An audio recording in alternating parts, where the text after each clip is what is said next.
enfant de Dieu. Je ne suis plus esclave de la peur. Je suis enfant de Dieu. Je ne suis plus esclave de la peur. Je suis enfant de Dieu. Déclare ce matin, je ne suis plus esclave. Je ne suis plus esclave de la peur. Alléluia, Jésus. Je suis enfant de Dieu. Alléluia. Est-ce qu'on peut louer le Seigneur ce matin? Alléluia. Ils vont nous voir vers Jésus.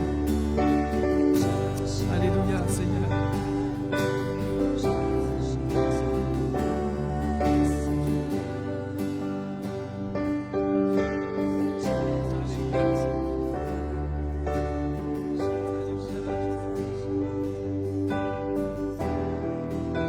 Gloire à toi, Seigneur. Alléluia.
Amen, on va rester dans la prière ce matin. J'aimerais inviter ceux et celles qui ont donné leur vie à Jésus, ceux et celles qui se sont engagés à suivre Christ par les eaux du baptême, qui ont fait ce choix de placer Jésus en premier dans leur vie. Je vous invite à vous lever, on va prendre la Sainte Seine ensemble. Amen, on va prendre ce chant qui dit « Ton sang parle beaucoup mieux que tous les vains discours entendus sur la terre. Il parle pour ma défense, proclame la justice. Jésus, c'est ton sang. » Alléluia. Si nous prenons la Sainte Seine chaque dimanche, ce n'est pas par religion ou par religiosité ou par habitude, mais c'est parce que Jésus nous a demandé de faire cela.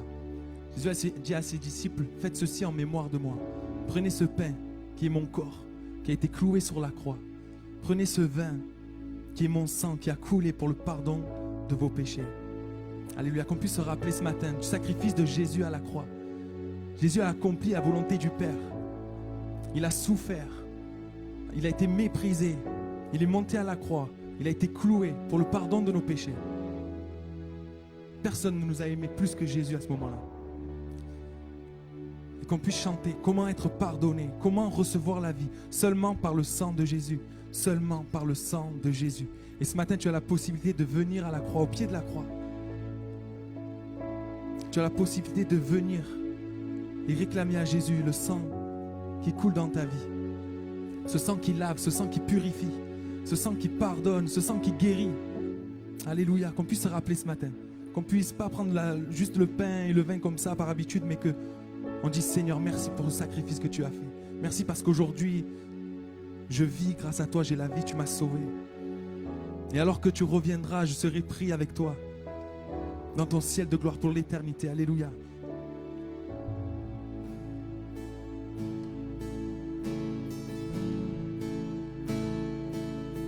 Ton sang parle beaucoup mieux que tous les vains discours entendus sur la terre.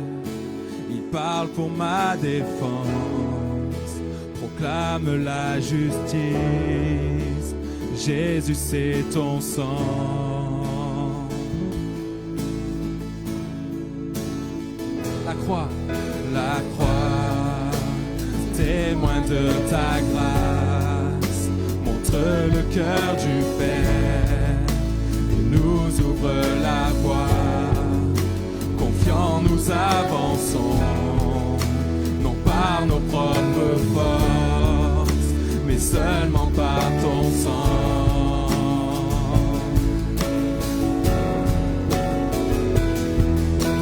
Comment être pardonné? Comment recevoir la vie? Seulement par le sang, seulement par le sang de Jésus.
être pardonné?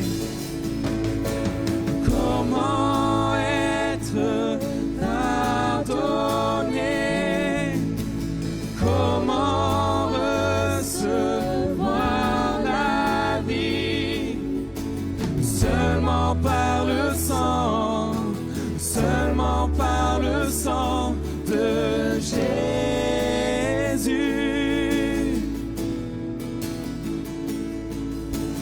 Comment être purifié, reçu comme ami de Dieu, seulement par le sang, seulement par le sang de Jésus. Alléluia, Seigneur. Amen. Que ceux qui n'ont pas encore élevé leur voix puissent le faire ce matin. Alléluia.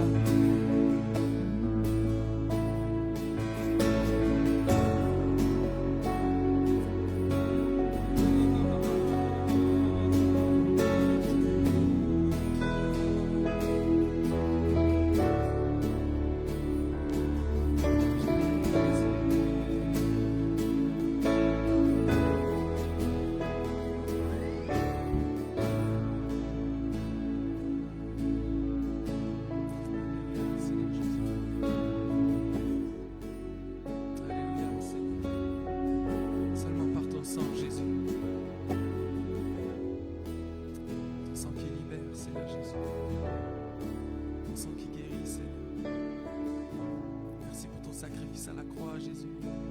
Alléluia, Seigneur. Seigneur.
Alléluia.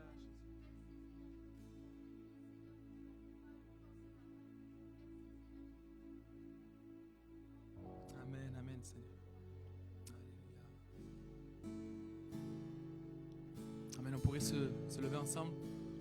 On va reprendre ce chant. Ton sang parle beaucoup mieux. Pendant que les frères vont passer les offrandes et avant d'écouter la parole de Dieu. Alléluia. Ton sang parle beaucoup mieux que tous les vains discours entendus sur la terre. Parle pour ma défense, proclame la justice. Jésus, c'est ton sang. La croix témoin, la croix témoin de ta grâce. Montre le cœur du Père nous ouvre la voie. Confiants, nous avançons, non par nos propres forces, mais seulement par ton sang. Oh. Comment être pardonné? Comment recevoir la vie? Seulement par le sang, seulement par le sang de Jésus. Oh. Comment être purifié, reçu comme ami de Dieu, seulement par le sang, seulement par le sang de Jésus, seulement par le sang, seulement par le sang, seulement par le sang de Jésus. Une dernière fois, seulement par le sang. Seulement par le sang, seulement par le sang de Jésus. On peut applaudir le Seigneur, alléluia.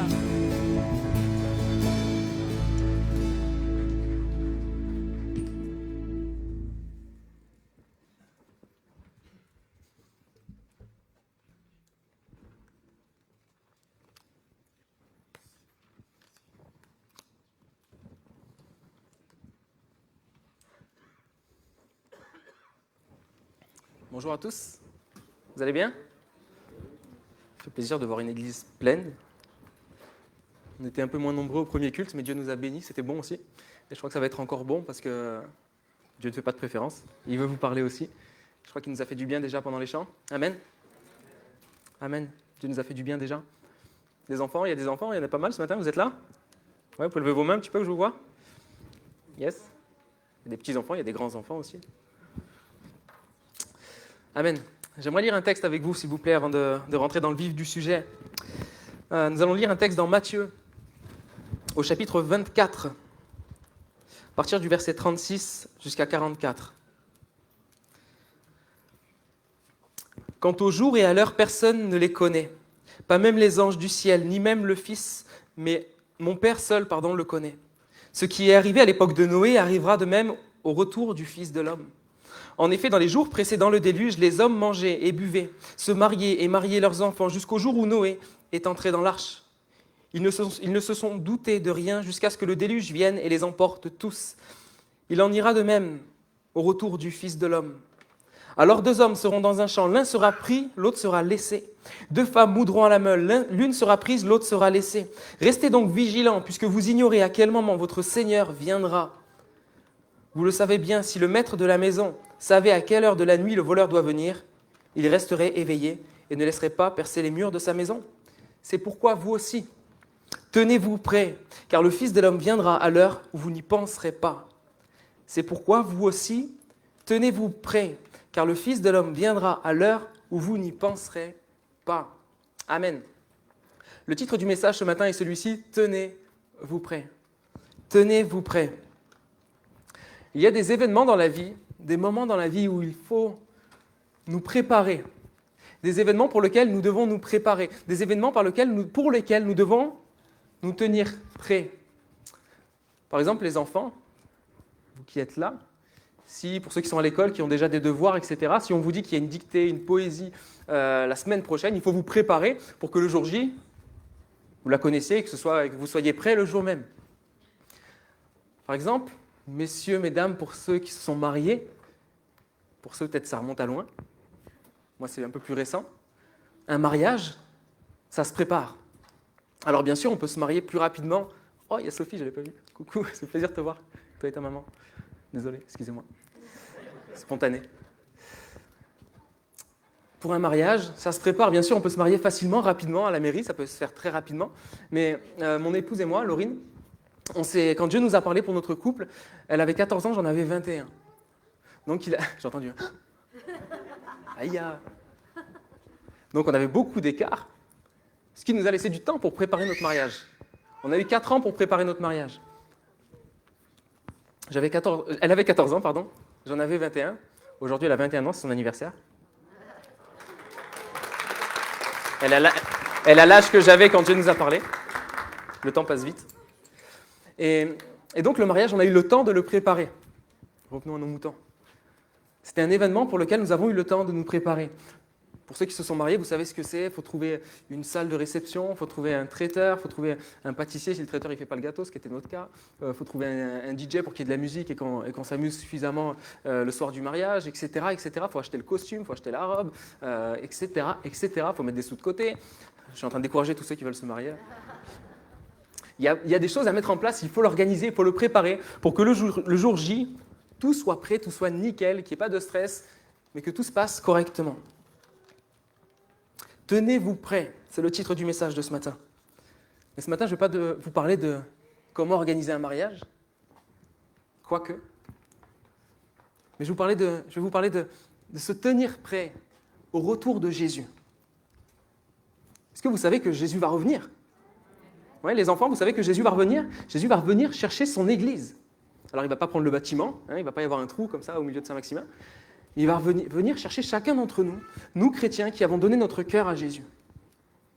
Et nous devons nous tenir prêts pour que le jour où Jésus viendra, nous puissions être pris et pas laissés sur le côté. Et avant d'aller plus loin, j'aimerais lire un autre texte, si vous le voulez bien, dans Matthieu 25. Une histoire que vous connaissez bien, je suis sûr. Matthieu 25, versets 1 à 13. Alors le royaume des cieux sera semblable à 10 vierges qui, ayant pris leurs lampes, allèrent à la rencontre de l'époux. L'époux ici, c'est Jésus. 5 d'entre elles étaient folles et 5 sages. Les folles, en prenant leurs lampes, ne prirent point d'huile avec elles, mais les sages prirent avec leurs lampes de l'huile dans des vases. Comme l'époux tardait à venir, toutes s'assoupirent et s'endormirent. Au milieu de la nuit, on cria « Voici l'époux, allez à sa rencontre !»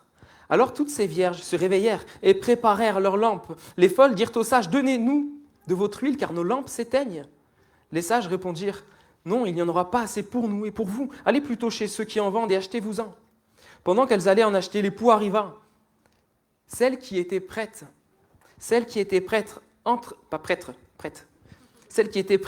entrèrent avec lui dans la salle des noces. Et la porte fut fermée. Plus tard, les autres vierges vinrent et dirent « Seigneur, Seigneur, ouvre-nous !»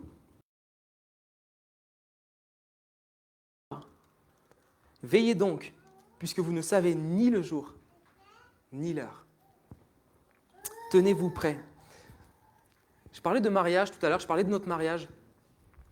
Et donc, comme je vous le disais, on a eu 4 ans pour se préparer. Et donc, 4 ans avant notre mariage, nous savions que nous allions nous marier. Et à partir de ce moment-là, nous n'attendions qu'une seule chose, c'était le jour J. C'était le jour du mariage. Oui, on l'a préparé, etc., mais on attendait avec impatience et avec hâte le jour de notre mariage. Nous avions hâte, on n'attendait que ça, le jour où nous allions pouvoir nous marier, nous unir et commencer notre vie ensemble.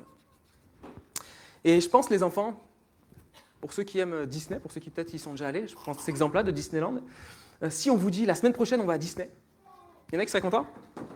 Ouais, il y a peut-être même des grands qui seraient contents. Moi je serais content. Et ben, j'imagine que dès maintenant, vous allez attendre que ça, qu'on soit la semaine prochaine pour pouvoir y aller, c'est vrai ? Et vous savez, quelque chose d'important, et c'est plus sérieux ce que je vais dire, en tant que chrétiens, nous devons attendre avec impatience le retour de Jésus. De la même manière que j'ai attendu, que Laurine et moi avons attendu avec impatience le jour de notre mariage, nous devons attendre avec impatience et avec hâte que Jésus vienne chercher son Église. Et peut-être que certains diront, ben oui, c'est logique, on le sait ce que tu me dis.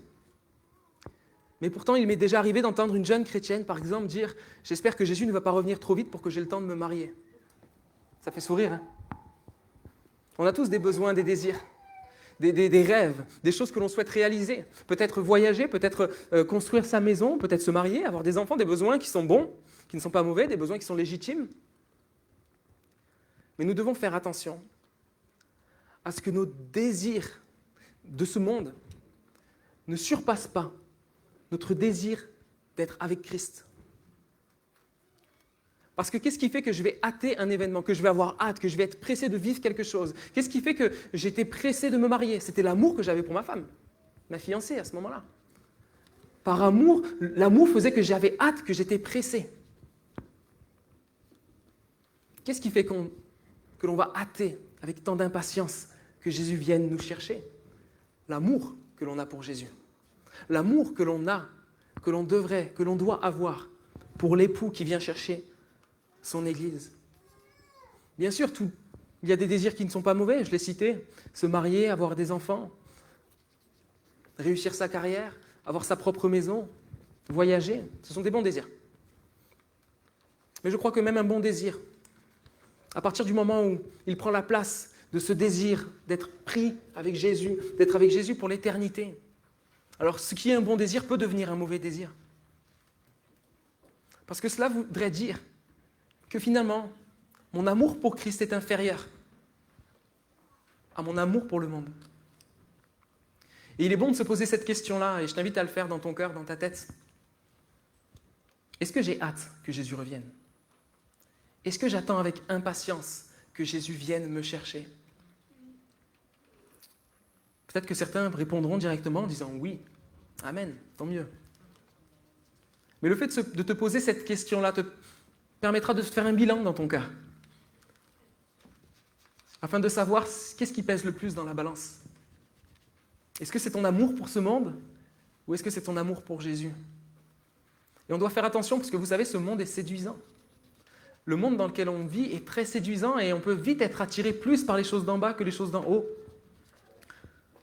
Alors je pense que ce matin, il est bon de se poser cette question. Est-ce que j'ai hâte que Jésus vienne me chercher? Certains d'entre vous peut-être n'ont pas hâte, pour la simple et bonne raison que vous ne savez pas si vous serez pris. Peut-être que vous me doutez de cela. Peut-être que certains d'entre vous, vous n'avez pas hâte et vous avez peur que Jésus vienne parce que vous vous dites, mais s'il vient, est-ce que je vais être pris? Je t'invite ce matin, si tu te poses cette question, à être attentif, à être attentive à ce que Dieu veut te dire. Parce que ce matin, Dieu ne vient pas mettre un coup sur ta tête pour t'abattre, mais il vient te dire comment faire pour te tenir prêt, pour que quand il viendra, tu sois pris avec son Église. Amen, c'est ce que nous voulons, en tout cas moi c'est ce que je veux, que quand Christ vienne, je ne sois pas laissé de côté. Hein. Le texte que nous avons lu au commencement disait « l'un sera pris, l'autre sera laissé ». Je ne veux pas être celui qui sera laissé, moi. Je veux être celui qui sera pris. Amen. Amen. Nous devons hâter, plus que tout, que Jésus revienne.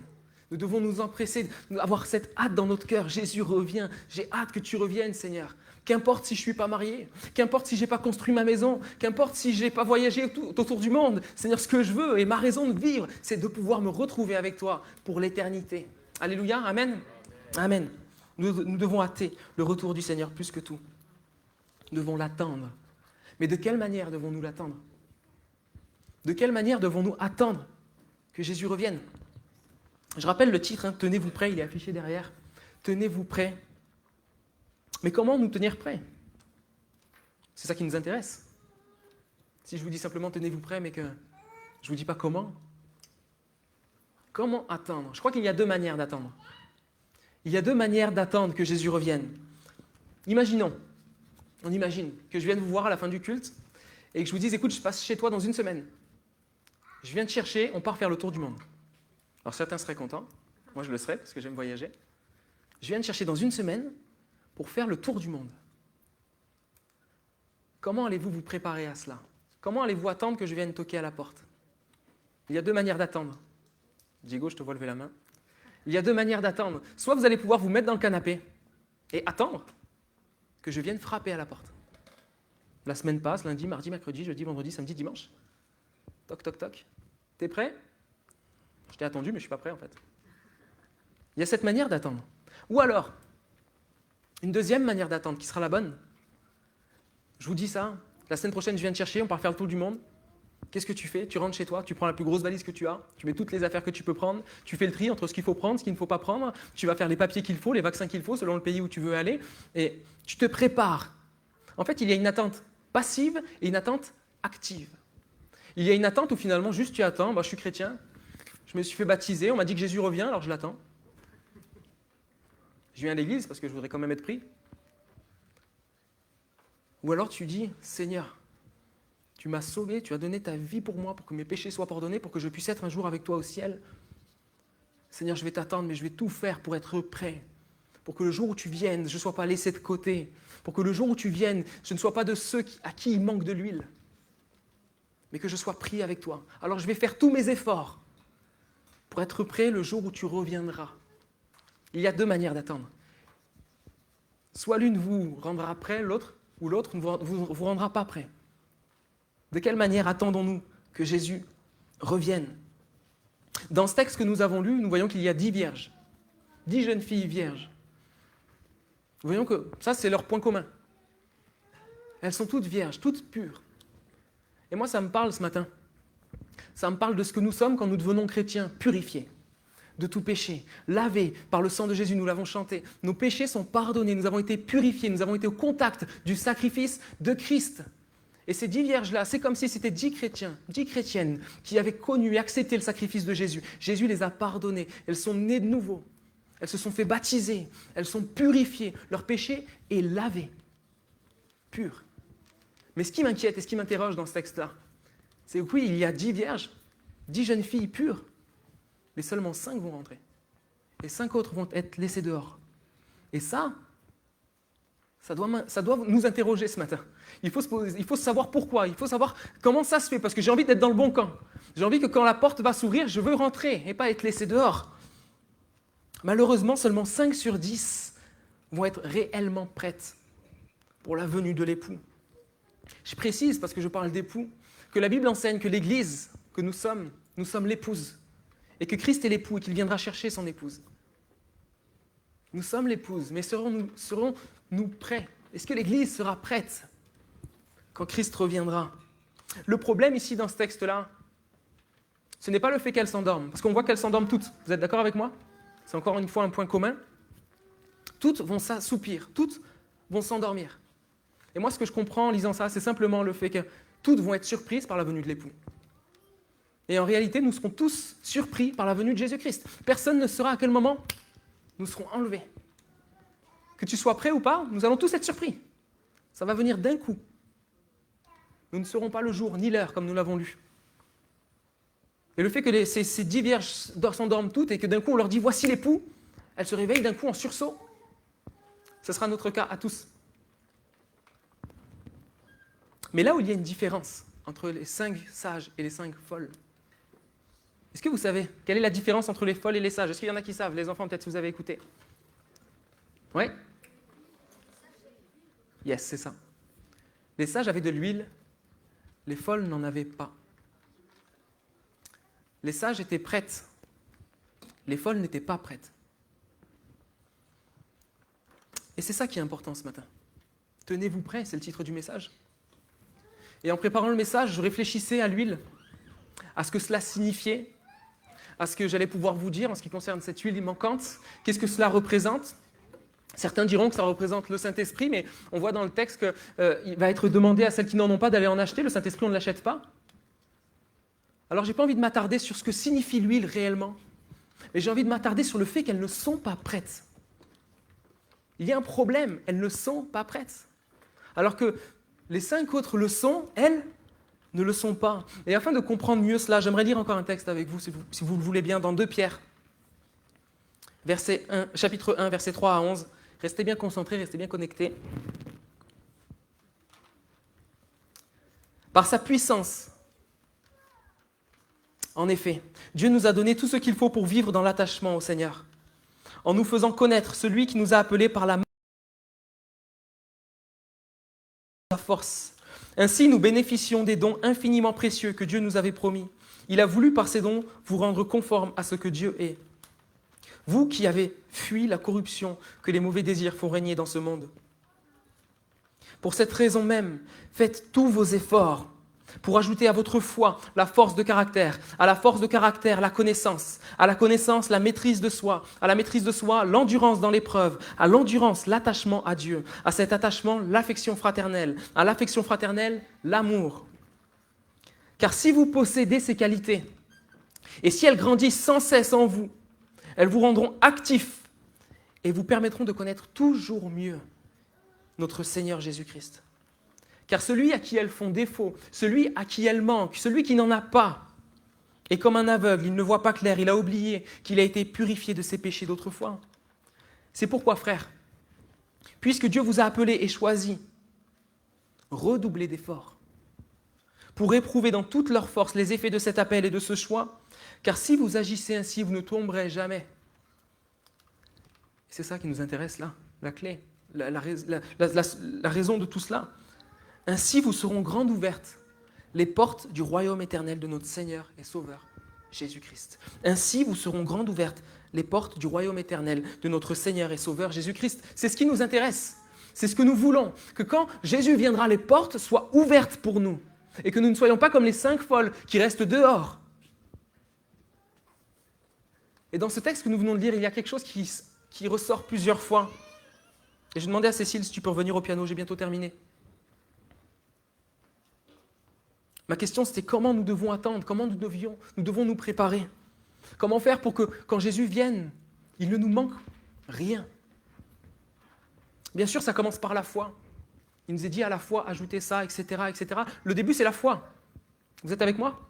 Le début, c'est la foi. La foi, c'est quand nous nous convertissons, quand nous comprenons que Jésus est mort pour moi. Je l'accepte comme mon sauveur, je l'accepte comme mon Seigneur. Il y a la foi qui naît dans mon cœur. Mais ça ne peut pas s'arrêter là. La vie chrétienne est un chemin. Il y a de la progression, il y a de la croissance. On avance, on grandit. Et nous devons grandir dans quoi ? Dans notre attachement à Dieu. Dans notre connaissance de qui est Jésus-Christ. Nous devons grandir dans notre connaissance de qui est Jésus-Christ. Nous devons grandir dans notre attachement à Dieu. Vous savez, ce monde passera. Tout ce que vous voyez avec vos yeux dans ce monde, tout passera, tout disparaîtra. La seule chose qui restera, c'est ton amour et ton attachement pour Dieu. Quand Marthe et Marie, vous savez cette histoire, quand Jésus va chez Marthe et Marie, il y a Marthe qui court à droite, à gauche, un peu de partout. Il y a Marie qui est au pied de Jésus en train de l'écouter. Elle est attachée à lui, elle est proche de lui. Et Jésus dira qu'elle a choisi la bonne part. La part que personne ne pourra lui enlever. La part que personne ne pourra lui voler. C'est ce qui restera à la fin. Ton attachement à Dieu, ton attachement au Seigneur, ta connaissance, ta proximité avec Jésus. Et j'aimerais lire un dernier texte. Promis. Dans 2 Corinthiens, chapitre 11, versets 2 à 3. C'est Paul qui écrit à une église. « Car j'ai pour vous un amour qui ne tolère aucun rival et qui vient de Dieu lui-même. » Écoutez ça. « Je vous ai en effet fiancé à un seul époux pour vous présenter à Christ comme une jeune fille pure. Or, j'ai bien peur que vous laissiez votre esprit se corrompre et se détourner de votre attachement sincère et pur au Christ, comme Ève s'est laissée séduire par le mensonge tortueux du serpent. » Il y a une première chose dans ce... Vous savez, je vous disais tout à l'heure que quand Dieu nous a parlé pour Laurine et moi et notre mariage, il y a eu 4 ans de fiançailles. 4 ans de fiançailles. Et ça a été une grâce d'avoir ces 4 ans. Vous savez pourquoi ? Parce que pendant ces 4 ans, nous avons pu apprendre à parfaitement nous connaître. Nous avons pu, c'est vrai, parfois nous disputer, régler certaines choses. Nous avons pu apprendre à nous connaître, à nous attacher l'un à l'autre. Ce qui a fait que quand nous nous sommes mariés 4 ans plus tard, il y avait beaucoup de choses qui étaient réglées et nous étions prêts à vivre ensemble et à commencer quelque chose. Quand nous nous baptisons, tant que Christ n'est pas revenu, nous sommes fiancés avec Christ. Les noces ne sont pas passées, le mariage n'est pas encore là. Nous sommes fiancés avec Christ. Et écoute bien, c'est important. Si vous saviez le nombre de fois, dans ce monde-là, dans la vraie vie, que j'ai vu des couples fiancés ne pas se marier, se séparer. Des couples fiancés qui se fiancent, ils parlent du mariage, ils préparent le mariage, il y a la bague de fiançailles au doigt, ils préparent tout cela, puis finalement, désaccord, ça ne va pas, ils ne se marient pas. Il y a des chrétiens comme ça. Il y a des chrétiens qui se baptisent, qui acceptent la foi, qui commencent un chemin, qui sont fiancés avec Christ. Mais ça ne va pas jusqu'au bout, ça ne va pas jusqu'au mariage. Et quand Christ reviendra, elles ne seront pas prêtes. Et ce texte dit que nous devons faire attention parce que nous pouvons laisser notre esprit se corrompre par tout ce que ce monde nous propose. Par tout ce que ce monde vient pour nous séduire. Comme le serpent a séduit Ève dans le jardin d'Éden et elle s'est retrouvée retranchée de son attachement à Dieu. Nous devons veiller, frères et sœurs, à notre attachement à Dieu. Ce temps de fiançailles avec mon épouse a permis que l'on se connaisse, que l'on s'attache l'un à l'autre. Jésus n'est pas encore revenu, mais il va revenir. Peut-être il reviendra demain. Si c'était le cas, qu'est-ce que tu ferais? Si Jésus revient demain, qu'est-ce que tu ferais? Peut-être qu'il revient dans 10 ans. Peut-être qu'il revient dans 20 ans. Quoi qu'il en soit, pendant cette période-là, tu dois faire tous tes efforts pour être de plus en plus attaché au Seigneur. Tu dois faire tous tes efforts pour le connaître de plus en plus, afin que quand Christ reviendra, il ne te dise pas « Je vous le dis en vérité, je ne vous connais pas ». C'est ce qui s'est passé pour les 5 folles. Je ne vous connais pas. Oh, que Christ puisse dire à chacun de nous, quand il reviendra chercher son Église, viens, rentre, tu es prêt, tu es prête, viens. Et qu'on ne soit pas laissé dehors. Est-ce qu'on peut fermer les yeux, s'il vous plaît? Et la décision, vous savez, la décision de s'attacher à Dieu, j'allais dire une chose, c'est vrai, elle se prend maintenant, elle se prend aujourd'hui. À toi, peut-être qui marche depuis tant d'années sans être attaché à Dieu. La décision, tu dois la prendre aujourd'hui. De décider de t'attacher à Dieu, de le choisir si tu ne l'as pas encore fait. Parce que Jésus reviendra, que tu le crois ou pas, il reviendra. Que tu l'attendes ou pas, il reviendra. Tu ne peux rien contre cela. Par contre, tu peux jouer quelque chose. Tu as un rôle à jouer, celui d'être prêt, celui d'être prête, celui de t'attacher à Dieu. Alors oui, il y a une décision que tu dois prendre et que tu peux prendre ce matin. Mais il y a une décision que tu dois prendre tous les jours jusqu'à ce qu'il revienne. Chaque jour, je dois être constamment prêt, prête à rencontrer mon Dieu. La Bible dira, prépare-toi à la rencontre de ton Dieu. Chaque jour, nous devons nous préparer à la rencontre de notre Dieu. Alors bien sûr, nous ne sommes pas parfaits. Des erreurs, on en fera encore. Des péchés, on en commettra encore. Mais dans tout cela, Christ nous demande d'être attachés à lui. De nous rappeler de son sacrifice à la croix. De ne pas dénuer de sens ce que Jésus a accompli à la croix. De tous les jours rester attaché. Et je veux t'encourager ce matin. Si tu t'es éloigné de Dieu, tu peux revenir ce matin et tu peux repartir. Tu peux repartir sur une nouvelle façon de vivre, une nouvelle façon de marcher. J'aimerais prier pour vous, j'aimerais prier pour nous, Église, pour nous chrétiens. Et peut-être pour toi qui viens pour la première fois ou qui viens depuis quelque temps, mais tu doutes de ton salut. Tu doutes que Jésus te prenne. Et je voudrais prier pour vous. Seigneur, je te prie pour ton Église. Je te prie premièrement pour ceux qui doutent. Je te prie que ce matin, il puisse y avoir une prise de décision. Que ce matin, il puisse y avoir une prise de conscience. Seigneur, la vie chrétienne n'est pas un jeu. Que nous ne soyons pas feignants, assis sur un canapé, à attendre simplement que tu viennes nous chercher parce que nous allons avoir une mauvaise surprise. Nous serons laissés sur le bord du chemin. Seigneur mon Dieu, mais nous voulons faire tous nos efforts pour te connaître. Nous voulons faire tous nos efforts pour t'être attachés. La Bible dit que dans la fin des temps, certaines personnes auront l'apparence de la piété, l'apparence de l'attachement à Dieu, mais en reniant ce qui en fait la force. Ce sera que de l'apparence. Mais Jésus voit ton cœur et il sait si tu es attaché à lui ou pas. Il sait si tu l'aimes ou pas. On va prendre ce chant qui dit « Mon Jésus, je t'aime, je verrai ta face. » Quel ravissement, je verrai ta face. Est-ce que ça réjouit ton cœur de savoir que tu verras Jésus? Où en est ton amour pour Christ? Seigneur, bénis ton Église. Fortifie-nous, que nous puissions marcher, persévérer jusqu'au bout. Seigneur, nous voulons te voir. Bénis ton Église, garde-nous attachés à toi. Que celui qui est éloigné ce matin puisse être rapproché. Que celui qui est dur ce matin puisse se laisser convaincre. Et dire, c'est vrai Seigneur, je suis loin. Seigneur, c'est vrai, je suis feignant, je t'attends sur mon canapé. Seigneur mon Dieu, mais je veux venir dans l'intimité. Je veux apprendre à te connaître. Je veux faire tous mes efforts pour être attaché à toi, pour rester attaché à toi, pour rejeter les convoitises de ce monde, pour ne pas, Seigneur mon Dieu, attendre davantage les choses de ce monde plutôt que d'attendre ton retour. Ce que je veux, Jésus, c'est toi. Ce que je veux, Jésus, c'est toi.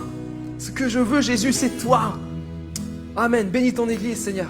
Oh, nous avons hâte que tu viennes nous chercher. Nous avons hâte de voir ta face et d'être pour l'éternité dans ta présence. Seigneur, garde-nous jusqu'à ton retour. À toi la gloire, Seigneur. Amen. Mon Jésus, je t'aime. Je te sais. Amen. Quel charme extrême me retient à toi. Les plaisirs du monde ne m'attirent plus. Ton amour m'inonde. Je t'aime, oh Jésus. On peut se lever ensemble? Mon Jésus, je t'aime, car tu m'as sauvé. En t'offrant toi-même, ton sang m'a lavé. Sur la croix bénie, pour moi tu mourus. Ta mort est ma vie. Je t'aime, oh Jésus. Ici-bas je t'aime. Ici-bas je t'aime, jusque dans la mort. À l'heure suprême du dernier effort. Ma voix expirante ne s'entendra plus. Sachez que je chante, je t'aime, oh Jésus. Je verrai ta face. Je verrai ta face. Quel ravissement. Je louerai ta grâce. Je louerai ta grâce éternellement. Et dirai sans cesse. Et dirai sans cesse avec les élus l'hymne d'allégresse. Je t'aime, oh Jésus. On peut reprendre ensemble. Je verrai ta face. Je verrai ta face. Alléluia. Quel ravissement. Je louerai ta grâce, Seigneur. Je louerai ta grâce éternellement. Et dirai sans cesse. Et dirai sans cesse avec les élus l'hymne d'allégresse. Je t'aime, oh Jésus. Je t'aime, oh Jésus. Je t'aime, oh Jésus. Une dernière fois, je t'aime. Je t'aime, oh Jésus. Alléluia, Seigneur. Amen.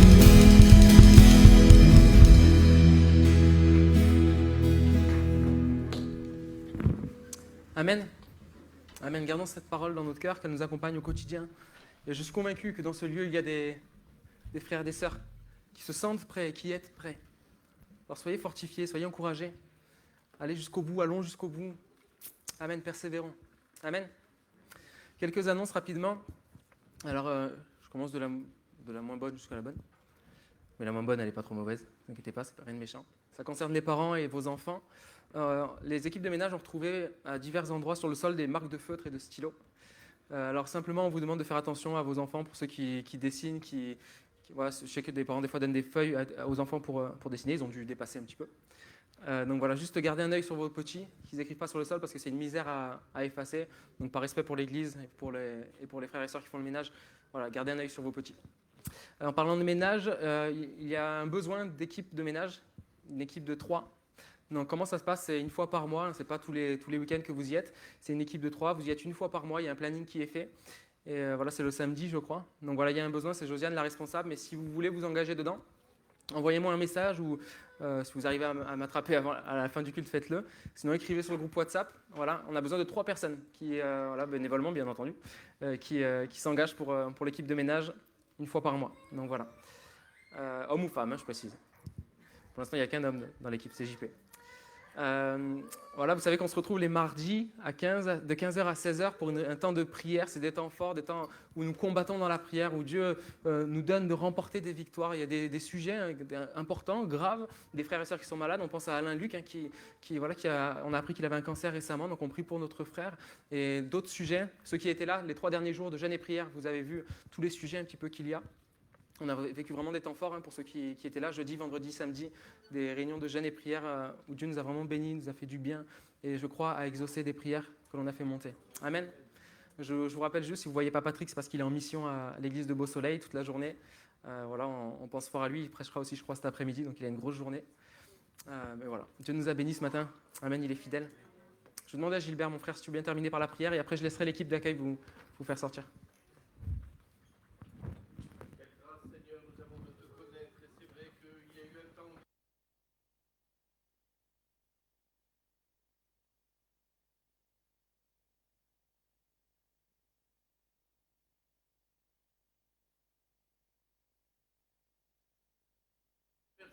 Des louanges, merci de tout ce que tu as répandu encore dans cette matinée, dans le cœur de chacun d'entre nous.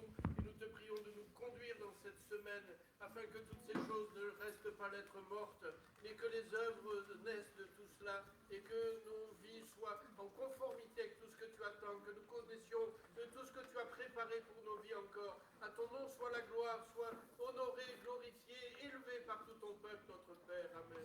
Amen. Voilà, l'équipe d'accueil va vous faire sortir et je vous demande s'il vous plaît de ne pas stagner au milieu de l'église. D'accord, on fait attention à cela. Si jamais vous voulez discuter, vous pouvez éventuellement à bonne distance le faire dehors. Et voilà, on vous demande de ne pas stagner au milieu de l'église. Merci. Bon dimanche.